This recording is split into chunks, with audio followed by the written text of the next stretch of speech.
Saya mencoba membedah kitab-kitab, bermajlis dengan para ulama, bermulazamah dengan ulama ahli hadis, dan saya pastikan kepada mereka, akhirnya urutan berikut insyaallah taala urutan yang lebih banyak dipegang oleh para ulama-ulama ahlus sunnah wal jamaah dari hadis-hadis yang sahih bahkan mutawatir.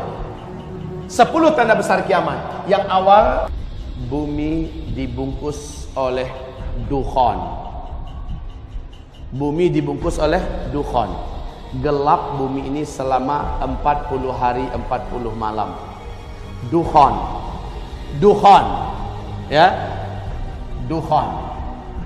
Dukhan ini adalah kabut asap, kabut debu yang sangat panas dan sangat tebal. Saking panasnya, kata Rasulullah sallallahu alaihi wasallam, orang-orang kafir sampai melepuh kulit mereka. La ilaha illallah, panasnya. Dan dari lubang hidung mereka mengeluarkan asap, dari mulut mereka mengeluarkan asap, dari lubang dubur mereka juga mengeluarkan asap. Mata mereka seperti mau lepas dan keluar dari sarangnya. Telinga mereka seperti mau pecah, jantung mereka seperti panas terbakar.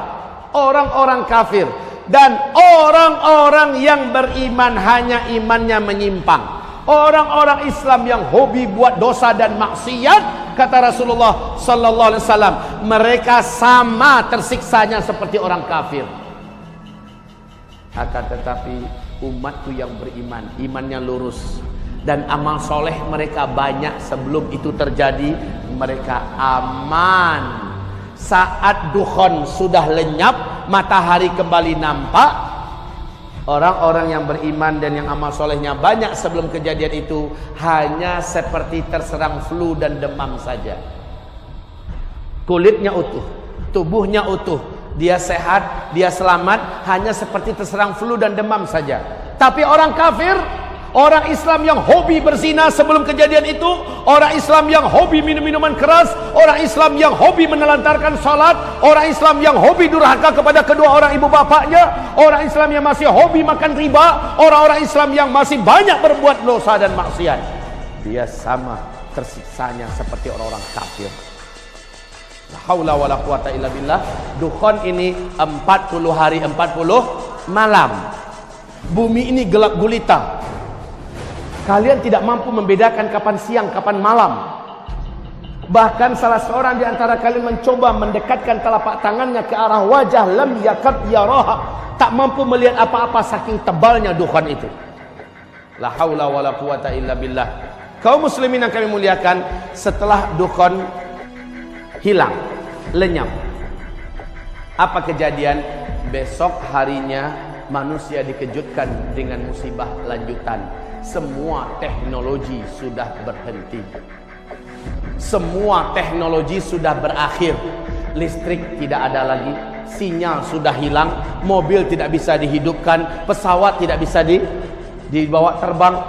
Semua yang memanjakan manusia dari teknologi dan penemuan-penemuan modern berakhir. La haula wala quwata illa billah. Kenapa? Ada penyebabnya. Teknologi musnah. Iklim udara di dunia menjadi panas. Sementara ketika orang keluar, sudah banyak bangkai-bangkai yang berserakan. Apakah bangkai binatang atau bangkai manusia yang tidak mampu bertahan meninggal dunia. 40 hari Pak, dibungkus oleh kabut debu yang teramat panas. Maka banyak sekali daun-daun, bunga-bunga segala macamnya, burung-burung yang mati. Setelah itu udara di muka bumi dan iklim udara juga berubah drastis menjadi panas. Air menjadi sulit didapatkan. Air-air menjadi kotor karena debu tadi telah turun dan mengendap kembali di bumi. La haula wala quwata illa billah. Kaum muslimin yang kami muliakan, sejak itu kelaparan mulai melanda di muka bumi. Serentak seluruh dunia mengalami kelaparan. Sepertiga air dari langit Allah tahan, sepertiga tanam-tanaman di muka bumi Allah biarkan mati. Kekurangan pakan secara global, serentak di muka bumi kekurangan makanan. Tahun esoknya lagi, tahun kedua, 2/3 air dari langit Allah tahan. 2/3 tanam-tanaman dan hewan yang dapat dimakan, hewan ternak yang dapat dimakan di bumi, Allah biarkan mati. 2 kali lipat daripada tahun yang lalu, Pak. Beratnya hidup. Kelaparan semakin merajalela di seluruh dunia. Anak-anak kecil banyak bergelimpangan. Orang-orang dewasa juga sudah putus asa. La haula wala quwata illa billah. Saat itulah hadis sahih Imam Bukhari di dalam kitab Al-Adabul Mufrad.